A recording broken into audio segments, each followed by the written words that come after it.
বাবুই পাখিরে ডাকি বলিছে চড়াই, কুড়ে ঘরে থেকে করো শিল্পের বড়াই।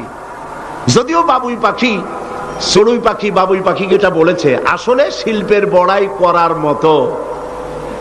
এই যে চতুর্দিক থেকে পাতাগুড়ি ছিঁড়ে এনে যে বাসা বাবুই পাখি বানালো, আগেই কোন সুবহানাল্লাহ। এই বাসা শুধু বাসা নয়, এর মধ্যে বেডরুম আছে, এর মধ্যে ডাইনিং রুম আছে, মাস্টার বেডরুম আছে, শুধু টয়লেট নাই। নিচ দিয়ে ঢুকবে, আবার ব্যাকডোর দিয়ে নিচের থেকে আক্রান্ত হলে ব্যাকডোর দিয়ে পালাবার ব্যবস্থাও আছে।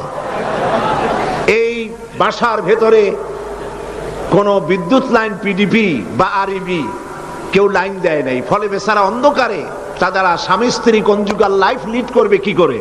সেজন্য ওর মাথার মধ্যে আল্লাহ এমন বুদ্ধি দিলেন, কিছু কাদা এনে বাসার ভেতরে কাদা লাগিয়ে জোনাকি পোকা 5-6টা ধরে এনে মাথা ভিতরে ঢুকায়া পাছা বাইর করে দিয়ে রেখেছে।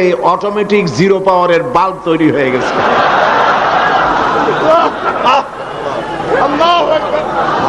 ইঞ্জিনিয়ারিং টেকনোলজি আর কারে বলে? আমার দেশের ইঞ্জিনিয়ার যারা আছেন, এই রকমের বাসা বানানো তো দূরের কথা, ভালো করে বাসাটা খুলুন তো দেখি বুঝবা।